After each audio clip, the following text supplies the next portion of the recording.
Good morning, everybody, and thank you very much for that introduction, Mark, and for having me at conference today. It's a real privilege to be invited back to speak to you, sadly something not many of my predecessors have had the opportunity to do. I think some of them may not have even made it to one.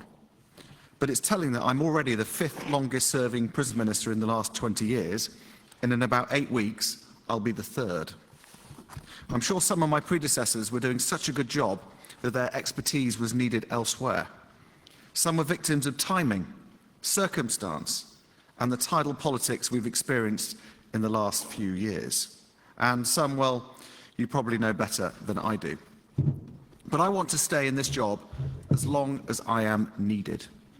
It's the only job I ever wanted in government, so I'm choosing to take it as a good sign that I'm still here and still needed. Because we need to put a stop to the churn we saw under the Tories. Prisons are far too important for a placeholder. I want to see the job through and do it right. So I want to start by thanking you and all of your colleagues for your incredible service over the last year. It is both inspiring and important, and it's also very much appreciated. And I'd also like to thank the POA. As I've said, this is my 2nd POA conference proudly as a Labour minister. And now that I'm more established in the role, I've had the chance to see more of the essential work going on. But I was also fortunate enough to start the job with quite a lot of experience too. Having been visiting prisons most of my life, seeing the work you do firsthand. Your passion, your energy is something I've always been hugely impressed with. But I've also had more opportunity to see the value of the POA and the challenge and expertise you provide. Because I've never been someone who likes things sugar-coated. I like people to tell me as it is. That's always been my approach in business and now as a minister. So thank you for keeping us focused on what really matters. You've been leading the way on safety and capacity, on the front line, fixing the mess the Tories left behind. Your campaign helped secure the time-limited exemption to the new visa and immigration rules at the end of last year. And we'll continue to engage with you through the work underway to prepare for the exemption expiring at the end of the year. And your engagement in the sentencing review made sure we got those essential changes right in the Sentencing Act. A huge thanks to Mark and Steve. You do a brilliant job on behalf of your members, always willing to tell me what you think and to hold me to account, but also to be a trusted sounding board. I respect and trust your judgment and experience very much. And I see that thoughtful and proactive approach throughout the organisation and with the many POA reps I've had the pleasure to meet. That includes some delegates at the breakfast meeting prior to this speech, but it also includes the reps I meet at prisons across the country. I always try to meet POA reps on every visit I do, and that's quite a lot. I think at least 20 since I last spoke to you. And I've heard some great things from you. At Swaleside, you told me about the importance of senior management visibility and needing to spend more time on the wings. At Wakefield, I heard about the serious impact of violence on your day-to-day work. And at Chelmsford, you told me about the great relationships you have with the senior team, how you feel very much involved. And I was really impressed on my visit to Chelmsford with how positive the reps were, even with the difficult year you've had there. But what's really important to me is meeting not just as many reps as possible, but also as many officers as possible. I want to meet as many people as I can who are on the front line doing the incredible work that you do. And I want to hear what's working and what's not working. Last year, I talked about the things that make your job more difficult than it should be. We're starting to see improvements, but I know that even in ideal circumstances, it's an incredibly challenging job. And I know that we are far from ideal circumstances. Your service has been denigrated and decimated over the past decade and a half. The Conservatives, aware of the cost of everything but the value of nothing, slashed funding to prisons, leading to multiple crises that your members have had to deal with: rampant violence and drug abuse, overcrowded, crumbling cells. While I hope we can now say we're beginning to turn a corner, I'm not at all complacent.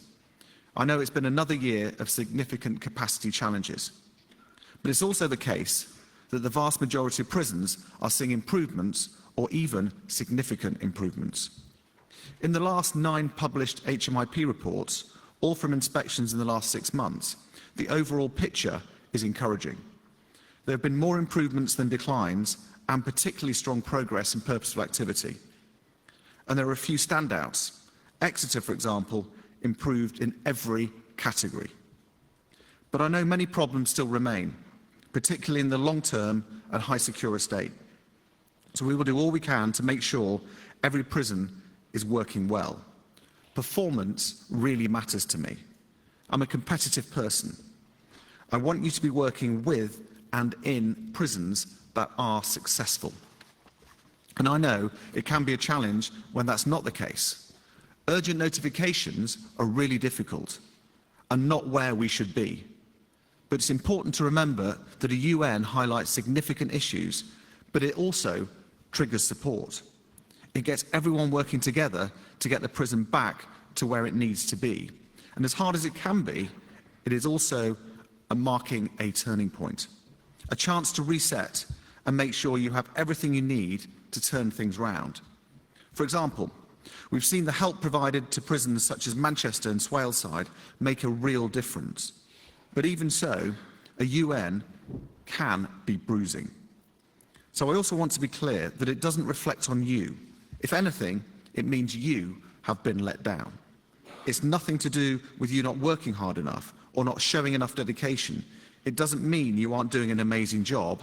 What it does mean is that you are working against challenges, specifically a long-term lack of investment, more vacancies than we would like, a vetting system that is way, way, way too slow, or a failure to maintain the infrastructure and buildings you're working in. Ironic, given that the Tories came into government promising to fix the roof when the sun was shining. And it can often be something relatively simple that has ramifications across the board. For example, I know Pentonville struggles with not having enough showers. To the person on the street, that might sound like an inconvenience, but not much more. But you all know it is more than that, because you know how things can escalate when there's a long queue, and what can happen when prisoners get frustrated day after day. So what sounds like a minor, simple thing can ripple across into discipline, safety, and security. But when we get it right, when we get prisons functioning the way we want, then you can do your jobs the way you need. And that's what's really important.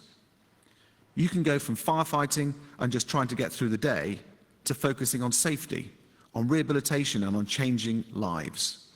That's what I want to see. And I know it's what you want to do too. I want you to be using those people skills, the jailcraft that makes you exceptional public servants, that ability to have difficult conversations on a wing, or to help someone overcome a challenge, the things you can't put in a job description, but that can never be underestimated and that make a real difference. And this government is doing what we can to make sure you have the time, space and support to use those skills and to have that impact. First and foremost, that means making sure you're safe. Nothing is more important than that. That's why we're making progress on body armour, tasers, parva and other protective equipment. All officers in specialist units now have PBA. And we're working to extend that to those working in the long-term and high-secure estate by the end of the year. As well as making sure your prisons have local response teams on site, that means staff specially trained in incident management will be ready and equipped to respond when needed.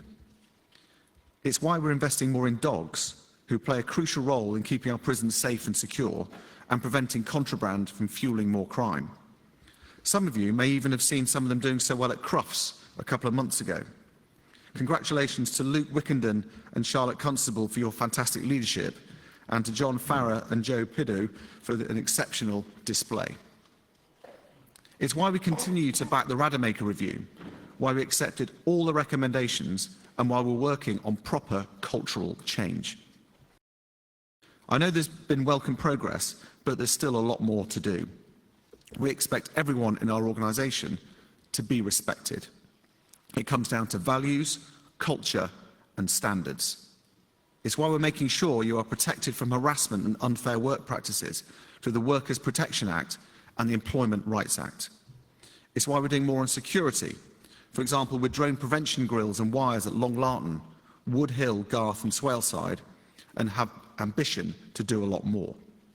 Because when drones bring in drugs, weapons and contraband, what they're really bringing in is misery, debt and violence. And that means a less safe working environment for you and your colleagues. So we're also working with the UK Research and Innovation and National Security and Defence teams to come up with new solutions. We're running a counter-drone tech challenge for businesses to come up with new cutting-edge solutions. And UKRI have confirmed they will invest more. And this is giving us access to a new range of suppliers and solutions. But we need to act now.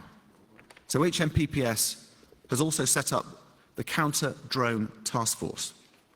And there have already been over 200 arrests as part of Project COSUTA, working on prison-related counter-drone activity. And we'll continue to see more individuals and gangs brought to justice. We're also acting on the recommendations Jonathan Hall made to make sure separation centres remain fit for purpose and to reduce the likelihood of horrific attacks like the one at HMP Frankland. And I know Jonathan is speaking to you tomorrow, so I won't preempt that, but we're committed to making sure that you have the training, the tools and the support you need to manage terrorist risks with confidence.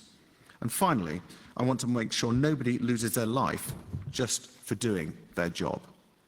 That's why we made the change, inspired by the determined campaign by former prison custody officer Lenny Scott's parents, Neil and Paula, to bring in whole life sentences for anyone who kills a prison or probation officer for doing their job, even if they are off duty or have left the service. It's a horrific crime and it deserves the toughest sentence. As well as making sure you're safe, we want to make sure you have the space to do the job you want to, so that you can make a big difference. So we're building capacity through building new prisons and expanding existing sites, as well as by reforming sentencing and focusing on punishment that works inside and outside of a prison's walls. That's already yielding some results.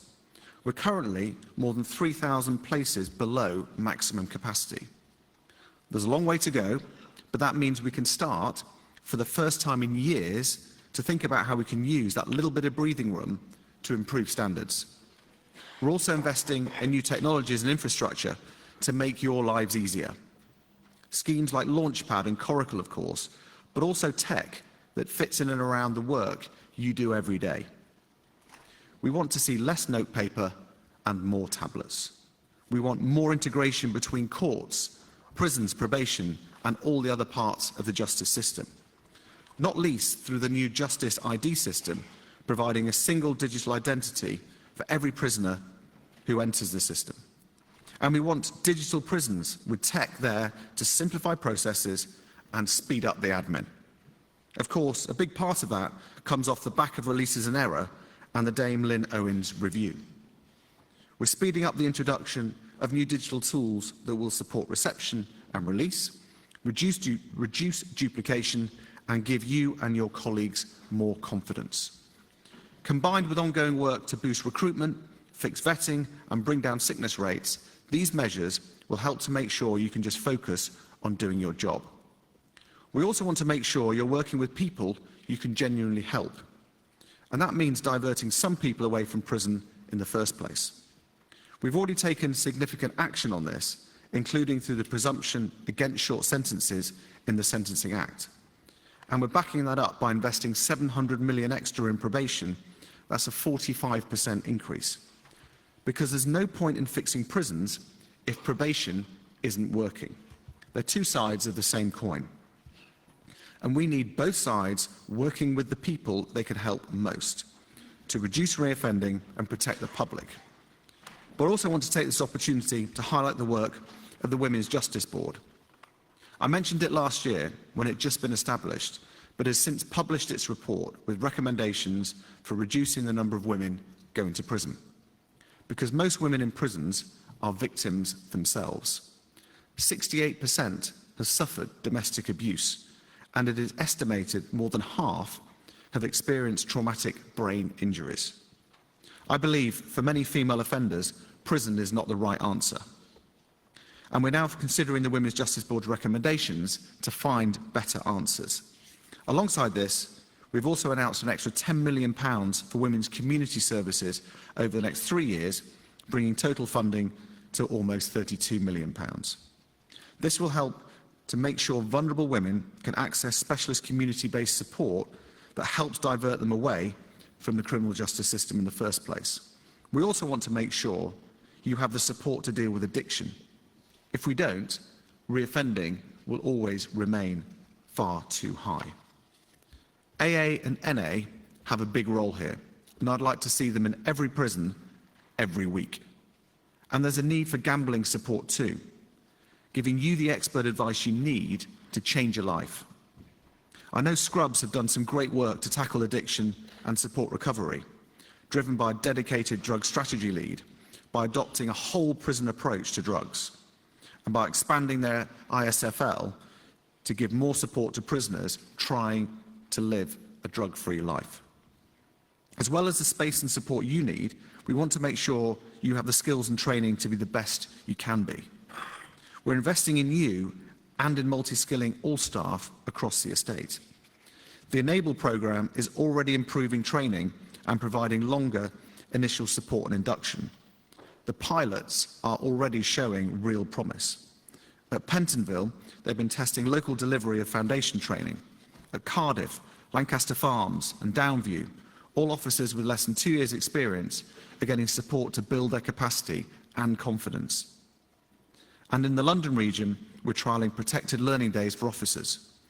The feedback from these pilots has been overwhelmingly positive, with officers telling us how supported they're feeling. We're also redesigning foundation training for new officers from a 9 to a 19-week programme that will better prepare them for the realities of working on the landings. And we're supporting the introduction of more familiarisation days for potential new officers. This can really help candidates to understand the realities of the work you do and the environment you do it in before they even start. And getting that environment right is vital too. So we're investing up to £275 million on fire safety improvements and a further £100 million on prison maintenance this year. And we're supporting you to improve your own environment as well. Because high-performing organisations have high standards. The big clean-up is a great example of this. In particular, I want to mention Leeds for filling a record 10 skips with rubbish as part of their clean-up last year. And I was pleased to see the Governor and the Governor's team with the mops and buckets on the wings too. A heroic effort, indeed. But also, I like schemes like Q Branch and CRED, which enable prisoners to do maintenance and DIY to improve their own environment.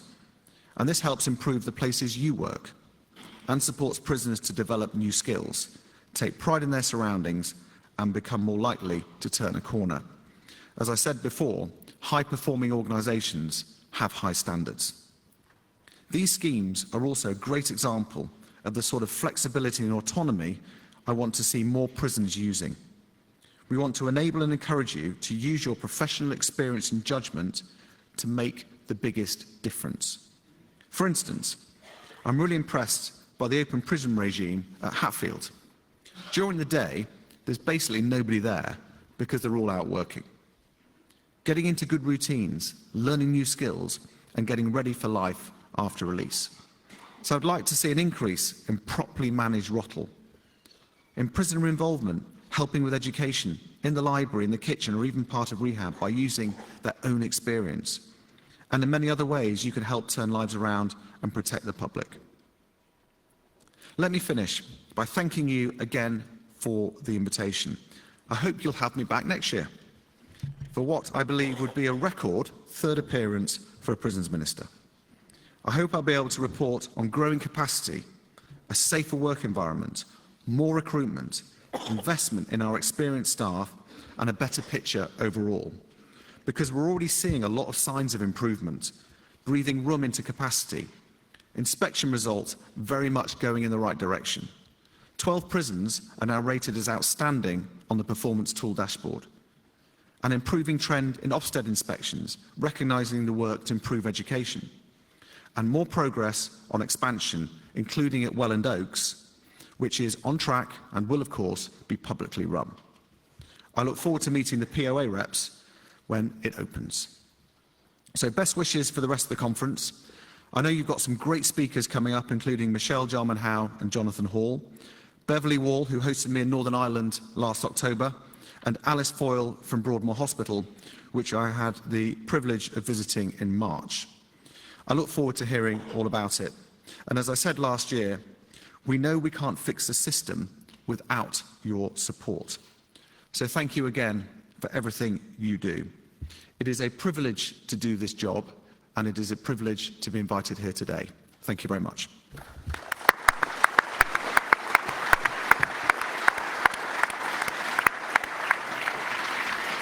Thank you, James. If you remain there. So, pay continues to be an issue. I was talking to delegates last night who have had to sell their personal possessions to put food on the table, who are struggling to survive, who are working excessive amounts of overtime. So pay is a massive issue. We keep losing staff to other public sector bodies who pay more because of incremental pay schemes. When are you going to improve our pay, James? Because if you're standing there thinking a 3.5% pay rise is great, I'm telling you it's not. These people in front of you are struggling. We need pay reform. We need to get back what we've lost over the last 14 years. Through successive governments who give us pay pauses, pay freezes, below inflation pay awards. We need to overhaul the pay structure, because I'm telling you now, at the end of 2027, if you don't address pay, you're going to lose 2,500 staff from the front line. So what are you going to do about pay?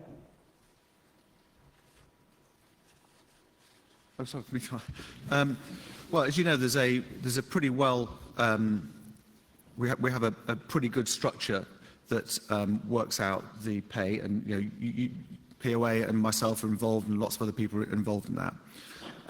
I think pay is really important, and we need to keep investing in pay, and we need to keep investing in the service as a whole. But one of my focuses is supporting all of our staff to help have an environment where they can do the job they came in the service to do.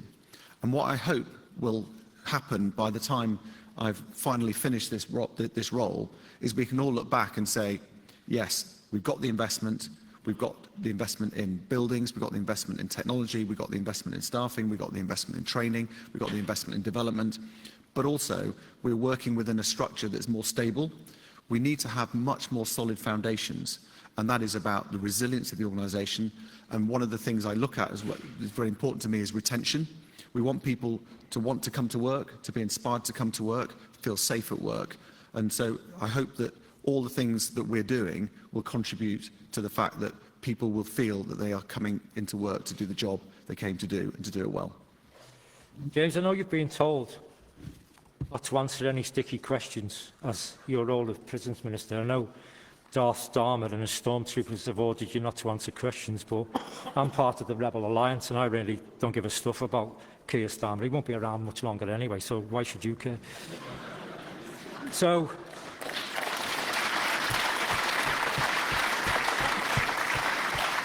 I'm not going to ask you questions as a Prisons Minister. I'm going to ask you questions as a successful businessman. Now, the European Committee on Social Rights recently concluded that this Labour government are breaching its obligations under the European Social Charter when it forbids prison officers from taking strike action, and concluded that banning prison officers from taking industrial action is a breach of their human rights. So, as a successful businessman, and as someone who employs hundreds, if not thousands, of staff in the Timpson's empire, as an employer, James, would you breach the human rights of your employees? Well, I don't run the Timpson business. I'm the minister in HMPPS, and that is my job now. And we've had a number of conversations about this. You know where we are on this, and I'd like to think I'm a very supportive minister who listens, and acts on lots of things. But I think we've had lots of conversations on this one, and I think I'll leave it there. Are you aware of anyone in Timpson's empire who does breach the human rights of their employees? As I say, I'm a minister working for the government. When I finish this job, I will go back to running my family business. But the reason why I gave up running the family business is to come and help turn something around I feel so passionately about. And I hope that delegates will see, even though they may not even feel it yet, that it is starting to work. Do you know prisoners in the open estate have got more human rights than prison officers and actually earn more money? I recently visited Sudbury, and there's a prisoner there who was working a Sunday at the Screwfix factory down the road. It was on a higher rate of overtime than prison officers. And by the way, as a worker, if he joins the recognised union for Screwfix, he's got the right to take industrial action. People in front of you don't. You think that's right? Well, I'm a big fan of Rottle. People don't earn those kind of wages working in the Timpson business. But obviously, 40% of the earnings go to the Victims Fund, which I think is a positive thing. But, what I don't want to do is stand in the way of someone having a second chance, because what we want them to do is to leave prison and not come back. 80% of offending is reoffending. Far too many people are failing the system. But we need to really focus on that. But I'm a big fan of people getting jobs. But most people get minimum wage jobs or even training jobs. I know you're a big fan of rehabilitation. I'm really keen on it, which is welcome. We don't want people to keep coming back. So as a successful businessman, if you cut your budgets by 25%, would you expect the same level of service? On what bit specifically? Well, if Timpson's come along one day and said, we're cutting everything by 25%, do you think your customers would be happy? Well, I'm here as a minister, very proudly in a Labour government, and what I'm seeing is a big investment in HMPPS. The amount we're investing in new prisons and in fixing the prisons we've got, in all the training. I think the Enable programme is a really important step forward. And we're only going to see the benefits of that over the years to come. But it's also all the investment in improving all the day-to-day problems that you see. And it's not just about technology, it's about simplifying the system, and it's about putting more stability and robustness back in the system. So for me, we've got to be very careful how we invest our money. But we also need to understand that, yes, we need to invest our money in prisons, but we also need to invest our money in probation too. Because if we don't fix probation and invest in the staff and the structures within probation, we will keep having this high level of churn in the system. And you don't want to see the same people coming around again and again and again. You want to see them leave and not come back. Well, they're going to keep coming back because, I don't know if you realise, you can just cut the education budget across the field by 25%. How do you expect to rehabilitate anyone if you don't invest in education? Well, the budget has actually increased by 3%, but it's bought us less education because the costs have gone up. My issue is I've walked past too many classrooms that are half full. We want to increase occupancy, and that is about how we maintain more stable regimes, but we need to get more bang for our buck. You wouldn't have EasyJet flying planes around half full. We need to make sure we use all the facilities we got far better. If you were aware of a service within HMPPS that was failing, would you replace it? Well, the first thing I'll do is look why it's not working and what we can do to improve it. And I spend a lot of my time on performance and on really getting into the detail. And I'm not sure other people who've done my job really get stuck into the detail like that, because as I was saying before, with my business experience, I'm really interested in performance and finding what we can do to improve things. Well, you want to look at the performance of the maintenance contracts because they're performing about as well as Arnie Slot. Final question, and it is in your capacity as Prisons Minister, and I think you should answer this. Do you think prison officers should work until they are 68?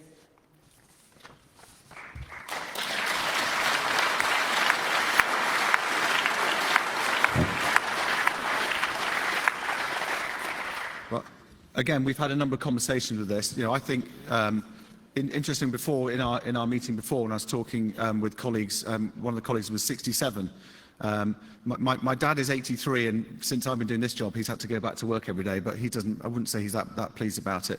I think, we need to carry on our conversations with the Treasury. I think we need to make sure that we have an organisation that has opportunities for everybody. Some people want to carry on working into their late 60s. Others don't. And I think one of the other pressing issues, as we spoke about today, is the performance of Capita and the pension system that we have at the moment. It's unacceptable that some people want to retire but can't because they're not getting the support from that service. I'm glad you mentioned the Treasury. Can you get us a meeting with them? Well, I always do my best for you, so let me know and we'll try and sort it out. Well, James, I always go to the rock shop when I'm in Eastbourne, and I buy different flavoured rocks for different flavoured people. And I thought, with everything that's going on in government at the moment, with the stuff we've just thrown at you, I thought, you're definitely going to need this. And this is a Jaeger bomb flavoured bar of rock. Just do me a favour, don't eat it before you drive home, because I don't want to be responsible for another headline. We have a gift for you. Conference, please show your appreciation for Lord Timpson. Thank you, Conference. Thank you very much.